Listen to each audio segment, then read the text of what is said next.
Welcome back, friends. In this video, we'll be speaking again about the 7 principles or the 7 parts of man. In this video, we'll be taking certain portions from the Secret Doctrine, published in 1888, and these specific portions are where Blavatsky and Eliphas Levi disagree and do agree on some interpretations. But if you haven't already seen those videos, this one might not make too much sense, so I'll leave links in the description box below, and I'll also leave them at the very end of this video so that you can just click them. One is a playlist by William Q. Judge, and the other one is a Blavatsky. Now, I've talked quite a bit about Blavatsky and given background information on her, but I've never spoke about Levi. So let me just give you a little bit on him before we begin. Alphonse Louis Constant, born in 1810, died in 1875, who wrote later under the pen name of Eliphas Levi, was a French author who would become one of the most important occultists in our time. Constant's theory and history of magic, his interpretation of the Kabbalah and the tarot, as well as his emblematic drawings of the Baphomet, remain highly influential, even as of today.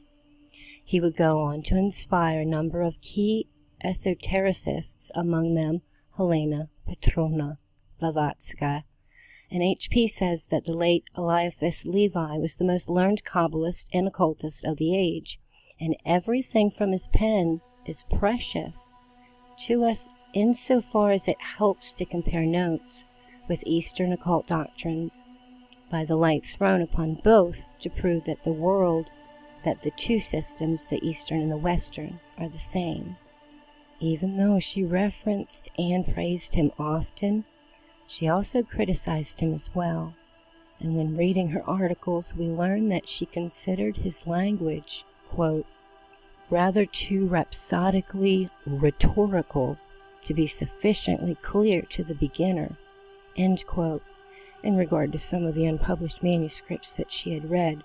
That is, quote, teaching does not embrace the occult cosmogony, but deals simply with occult geology and the formation of our cosmic speck, end quote. H.P. had a different opinion when it came to certain aspects of his statements about the Kabbalah, and she stressed that, quote, the philosophy which Eliphas Levi gives out as Kabbalistic is simply mystical Roman Catholicism adapted to the Christian Kabbalah. H.P. states, quote, though we do not personally agree with all of his views, we do concur in the verdict of the world of the letters that Eliphas Levi was one of the cleverest, most learned, and interesting of writers, end quote. And in another article she explains that, quote, though personally we are far from agreeing with all of his opinions, for having been a priest, Eliphas Levi could never rid himself to the last day of a certain theological bias. We are yet prepared to always lend a respectful ear to the teaching of such a learned Kabbalist. Okay, flashing image warning before it starts spinning here in a second. Lots of spinning and lights. If that affects you, just be aware. This comes from, as I said, the Secret Doctrine. I'll leave a link in the description box, and when you go to the link, you want to hit the little search box and type in page 291 or 292, and that'll bring it to you. They don't correlate with what's on the screen when you go there. So I'll leave the instructions in the description box below so that you can read this portion if you want to. Okay, so on page 291, we read the number 7 as well as the doctrine of the septenary constitution of the 7 principles of man was preeminent in all the secret systems, and it plays an important part in the Western Kabbalah as in Eastern occultism. Eliphas Levi calls the number 7, quote, the key to the Mosaic creation and the symbols of every religion, end quote. The photo or the drawing illustration and notes that are on the screen, I'll show at the end of the video without all of the hoopla around it, and you'll be able to read it better if maybe you could take a screenshot, blow it up. Otherwise, this is on page 292 in the ebook link listed below. He does show the Kabbalah following faithfully even the septenary division, or the sevenfold, the 7 principles of man, is sevenfold, and this is the secret doctrine. However, cleverly, the correct thought is veiled, and one needs also only to look at the diagram, the formation of the soul, from plate 7 in Mr. Mather's Kabbalah, and from the same, quote, key of the great mysteries, end quote, by Levi, to find the same, though a very different interpretation. Thus it stands with both the Kabbalistic and the occult names attached. Nefesh is, quote, the breath of animal life, end quote, breathed into Adam, the man of dust. It's consequently the vital spark, the informing element, and without manas, or the mind, or what is miscalled in Levi's diagram, nefesh, instead of manas, or the mind, quote, the reasoning soul, end quote, or mind, atma buddhai, are irrational on this plane and cannot act.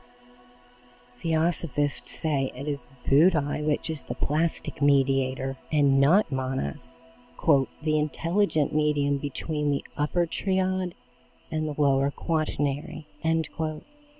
But there are many strange and curious transformations to be found in Kabbalistic works, a convincing proof that its literature has become a sad jumble.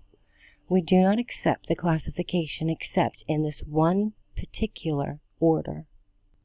We will now give in tabular form what the very cautious Eliphas Levi says in the explanation of his diagram, and what the esoteric doctrine teaches, and we will compare the two. Levi too makes a distinction between Kabbalistic and occult pneumatics. Says Eliphas Levi, 1. The soul, or ego, is clothed light, and the light is triple. Say Theosophist, ditto, for it is the Atma Buddhai Manas. Says Eliphas Levi, 2. Neshama is pure spirit. Say the Theosophist, ditto. Says Eliphas Levi, Rauch, the soul or spirit. Says the Theosophist, spiritual soul. Says Eliphas Levi, number 4, Nefesh is the plastic mediator. Say the Theosophist, the mediator between spirit and its man, the seat of reason, the mind in man. Says Eliphas Levi, 5. The garment of the soul is the mind, body of the image, the astral soul. Say the Theosophist, correct.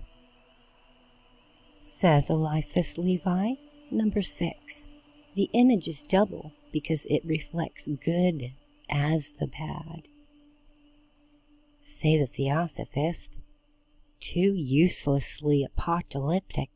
Why not just say that the astral reflects good as well as the bad man, man who is ever tending to the upper triangle, or else disappears within the lower quaternary. Says Eliphas Levi, 7. Imago is the body. Say the Theosophist, ditto, the earthly image, the body. The following are occult pneumatics as given by Eliphas Levi, as well as the occult pneumatics given by Theosophist. 1. Nefesh is immortal because it renews its life by the destruction of forms. But nefesh, the breath of life, is a misnomer and useless puzzle to the student. That's an added note by Blavatsky in the brackets. Theosophists say manas is immortal because every new incarnation it adds to Atma Buddhai something of itself, and thus assimilating itself to the monad, and it shares its immortality. Says Levi, Ruach progresses by the evolution of ideas. And Blavatsky puts in their exclamation question mark. I think that's funny because it would be like WTF these days. Theosophists say Buddhai becomes conscious by the accretions it gets from the manas after every new incarnation and death of the man. Says Levi, Neshama is progressive without oblivion or destruction. So say Theosophists. Atma neither progresses, forgets, nor remembers. It does not belong to this plane. It is but the ray of light eternal which shines upon and through the darkness of the matter, when the latter is willing. So says Eliphas Levi, 4. The soul has 3 dwellings. Theosophists say the soul collectively, as the upper triad, lives on 3 planes besides its 4th, the terrestrial sphere, and it exists eternally on the highest of those 3. Says Levi on the 3 dwellings. The dwellings are the plane of mortals, the superior Eden, and the inferior Eden. So say Theosophists. These dwellings are earth for the physical man, or the animal soul. Kamaloka is Hades, or limbo, for the disembodied man after death, or his shell, and Devachan, or Devachan, is for the higher triad. Says Levi, 6. The image, man, is a sphinx that offers the riddle of birth. Say occultist, correct, and rebirth. The riddle is about reincarnation. Says Levi, 7. The fatal image, the astral, endows nefesh with its aptitudes, but ruach is able to substitute for this vitiated nefesh the image conquered in accordance with the inspirations of neshama. Eliphas Levi has, whether purposely or otherwise, confused the numbers. With us, the Theosophist, his number 2 is number 1, spirit, and by making the nefesh both the plastic mediator and life, he thus makes in reality only 6 principles, because he is repeating the first 2. Esotericism teaches the same, but manas is not nefesh, nor is the latter the astral, but the 4th principle, if also the 2nd prana. For nefesh is the, quote, breath of life, end quote, in man, as in beast or insect, of physical material life, which has no spirituality in it. She says it is very evident that the French Kabbalist either did not know sufficiently the real tenet, or distorted it to suit himself or his own objective. Thus he says again, treating upon the same subject, and we occultists answer the late Kabbalist and his admirers in the following. Says Levi, the body is the mold of nefesh, and nefesh is the mold of ruach. Ruach, the mold of the garment, is neshama. So say the Theosophists. The body follows the whims, either good or bad, of the manas, or the mind. Manas tries to follow the light of Buddhai, but often fails, and Buddhai is the mold of the, quote, garments, end quote, of Atma, because Atma has no body, or is no body, or shape, or anything, and because Buddhi is its vehicle, only figuratively. Says Levi, 2. Light, the soul, personifies in clothing itself with a body and personality, endures only when the garment is perfect or perfected.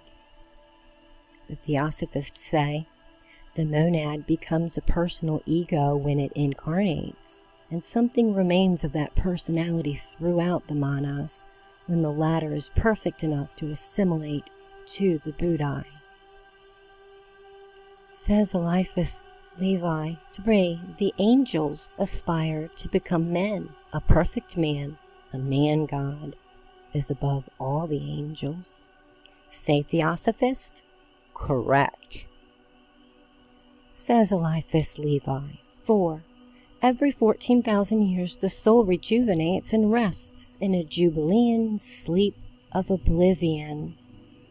Say the Theosophists, within a period, or quote, a great age, end quote, or a day of Brahma, 14 manas reign, and then after which comes pralaya. That is when all souls rest in nirvana, and souls are egos. And such are these some of the distorted copies of the esoteric doctrine in the Kabbalah. And the next video we'll be speaking again, I believe it's in the Secret Doctrine, I don't think it's Isis Unveiled, but Blavatsky and Levi give opposing interpretations of the astral light as well as Lucifer. So we'll do a little video about that as well. Make sure you don't forget to give the video a thumbs up, like, comment below, share, and I'll leave this on the screen for a little bit so you can see it more clearly and read it. Screenshot it, stretch it out if you want to. That's it, you guys. Love yourselves and love each other unconditionally. Watch for the end, and there'll be clickable links for those videos that I spoke about. Peace.